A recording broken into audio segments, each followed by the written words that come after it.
മക്കളെ, നമ്മുടെ നീറ്റിൻ്റെ പ്രശ്നങ്ങൾ ഇങ്ങനെ പോയിക്കൊണ്ടിരിക്കുകയാണ്. ഇവിടെ ഇന്നലെ സുപ്രീം കോടതിയുടെ ഒരു വിധി വന്നു. പക്ഷേ ഇന്നലത്തെ ഒരു വിധി വന്നപ്പോൾ നമ്മളെല്ലാവരും സത്യം പറഞ്ഞു കഴിഞ്ഞാൽ ഒരു കൗൺസിലിംഗ് സ്റ്റോപ്പ് ആവുമോ കാര്യങ്ങളൊക്കെ ഇങ്ങനെ എന്താണെന്ന് അറിയാതെ ഇങ്ങനെ ഇരിക്കുകയായിരുന്നു.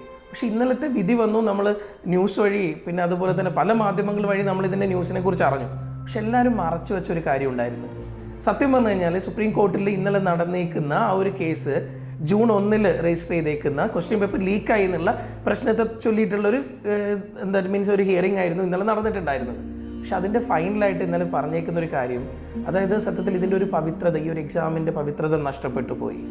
അതായത് ആ പവിത്രത നഷ്ടപ്പെട്ടു എന്ന് പറയുന്നത് അത്രയും ഭയങ്കരമായിട്ട് കുട്ടികളെല്ലാവരും അത്രയും കഷ്ടപ്പെട്ട് ഈ ഒരു എക്സാമിന് വേണ്ടിയിട്ട് അത്രയും എഫേർട്ട് എടുത്ത് എഴുതുന്ന ഒരു എക്സാമിൻ്റെ ആ ഒരു മൂല്യം തന്നെ ഇല്ലാണ്ടായി.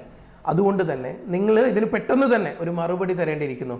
NTA പറഞ്ഞ കാര്യമാണ്, ഇതിന് പെട്ടെന്ന് തന്നെ നിങ്ങൾ മറുപടി തരണം. അതല്ല, നിങ്ങൾക്ക് എന്തെങ്കിലും സമയം എടുക്കേണ്ടി വരികയാണെങ്കിൽ കൗൺസിലിംഗ് സ്റ്റോപ്പ് ചെയ്യാം. എന്തുകൊണ്ടാണ് മാധ്യമങ്ങൾ ഇത് മറച്ചു വെച്ചത്? എന്തുകൊണ്ട് മീഡിയ ഇത് കവർ ചെയ്തില്ല എന്നുള്ളത് നമുക്ക് മനസ്സിലായിട്ടില്ല. കാരണം എന്താണെന്ന് കഴിഞ്ഞാൽ കൗൺസിലിംഗ് സ്റ്റോപ്പ് ചെയ്യുക എന്നുള്ള വാക്ക് സുപ്രീം കോർട്ട് പറഞ്ഞിട്ട് പോലും അതിനെക്കുറിച്ച് ഒന്നും പറഞ്ഞിട്ടില്ല. പലരും പറയുന്ന കൗൺസിലിംഗ് പ്രൊസീജിയറൊക്കെ മുന്നോട്ട് പോകുന്നുള്ള രീതിയിലാണ്. പക്ഷെ ഒരിക്കലുമല്ല, കൗൺസിലിംഗ് മുന്നോട്ട് പോവില്ല. നിങ്ങൾക്ക് ഇതിന് ടൈം എടുക്കേണ്ടി വരികയാണെങ്കിൽ കൗൺസിലിംഗ് സ്റ്റോപ്പ് ചെയ്യുക എന്നുള്ളത് ഏറ്റവും ഭംഗിയായിട്ട് തന്നെ പറഞ്ഞിട്ടുണ്ടെന്നുള്ളതാണ് ഏറ്റവും വലിയ യാഥാർത്ഥ്യം. അതായത് ഇതുമായിട്ട് ബന്ധപ്പെട്ടിട്ടുള്ള ഒരു വീഡിയോ നിങ്ങൾക്ക് ഷെയർ ചെയ്യാം. ഇതിൻ്റെ കൂടെ തന്നെ അതും കൂടെ ആ വീഡിയോ ഫയലും കൂടെ അറ്റാച്ച് ചെയ്യാം. No senior counsel during vacation. My lord, I refuse to be a senior counsel, my lord. You refuse to be a senior counsel. I refuse. Yes, continue. No, but we recognize you. Yes. Yes, but still have the court now. You are one of the most learned counsel on the constitution. But my lord, if I were to engage a counsel, all lawyers should be English. If I were to engage Mr. Rijapura, We should not have any such a classification. There's only one class of lawyers. sorry. Everybody gets explain something. It's not so simple that because you've done it, it's sacrosanct. We need answers for that. A lot of things are coming. It's not, the sanctity has been affected, so we need answers. Let's. When, how much time do you want? Immediately on the reopening. Yes. You want, otherwise counselling will start. If you need more time, we'll stop the counselling. It's 8th July. Yeah. Another matter is coming. Right. Chief Justice bench has issued. We'll have it on 8th July. Or Yes, just tag it with that. Tag In it the meantime, you file your response. I know. Let's tag it with that. Tag it with a that. lot is being said. Let's in the media. The counsel here. Not really. Why are you still arguing? No. We are tagging it with that one. Yes. Likhiye. This and issue notice.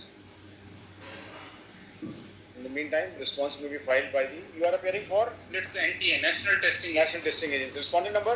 From respondent number 1, let's in this case. Respondent number 1. Other respondents, their notice. Notice will send. Go to them. Great. ഇന്ന് പുതിയൊരു hearing നടക്കാൻ പോകുന്നുണ്ട് supreme കോർട്ടിൽ. ഇതേ കേസുമായിട്ട് ബന്ധപ്പെട്ടിട്ട് തന്നെ, അതായത് പ്രശ്നം ഒന്നും കൂടെ, അതായത് നമുക്ക് 4-ാം തീയതി എല്ലാവർക്കും അറിയാം ഇലക്ഷൻ റിസൾട്ടിൻ്റെ കൂടെ തന്നെയാണ് നമ്മുടെ നീറ്റിൻ്റെ റിസൾട്ടും പബ്ലിഷ് ചെയ്യുന്നത്. പക്ഷെ ആ സമയത്ത് എന്താ പറയുക, നമ്മൾ കണ്ടു 718, 719 മാർക്ക് 2 പേർക്ക് കിട്ടിയതായിട്ട് കണ്ടു. അപ്പോൾ മാത്രമാണ് ഇത് എന്തുകൊണ്ട് എന്നുള്ളൊരു ചോദ്യത്തിൻ്റെ പുറത്ത് മാത്രമാണ് ഗ്രേസ് മാർക്ക് കൊടുത്തു എന്നുള്ളൊരു കാര്യം നമ്മളിലേക്ക് എത്തുന്നത്. ഈ ഗ്രേസ് മാർക്കുമായിട്ട് ബന്ധപ്പെട്ടിട്ട് ഇന്നൊരു ഹിയറിംഗ് നടക്കാനിരിക്കുകയാണ്. അപ്പം ചിലപ്പോഴും ഒരു കാര്യം പ്രതീക്ഷിക്കാം, ഈ ഗ്രേസ് മാർക്ക് കിട്ടിയ കുട്ടികൾക്ക് ഒരു റീനീറ്റിനുള്ള സാധ്യത. ഇനി അതല്ല, ക്വസ്റ്റ്യൻ പേപ്പർ ലീക്ക് എന്നുള്ളൊരു സാധ്യത കറക്റ്റായിട്ട് മനസ്സിലായി കഴിഞ്ഞാൽ, അതിൻ്റെ പ്രൂഫ് കറക്റ്റായിട്ട് തെളിഞ്ഞു കഴിഞ്ഞാൽ റീനീറ്റ് തന്നെ ഉണ്ടാവും.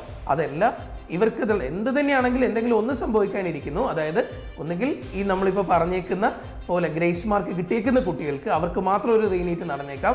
ഇനി അതല്ലാന്നാണെങ്കിൽ നമ്മൾ നേരത്തെ എഴുതിയേക്കുന്ന എല്ലാ ആളുകൾക്കും ക്വസ്റ്റ്യൻ പേപ്പർ ലീക്ക് ഉണ്ടായെന്നാണെങ്കിൽ എല്ലാ ആളുകൾക്കും തന്നെ ഒരു റീനീറ്റിനുള്ള സാധ്യത വളരെ കൂടുതലാണ്. ഓക്കെ മക്കളെ, താങ്ക് യു.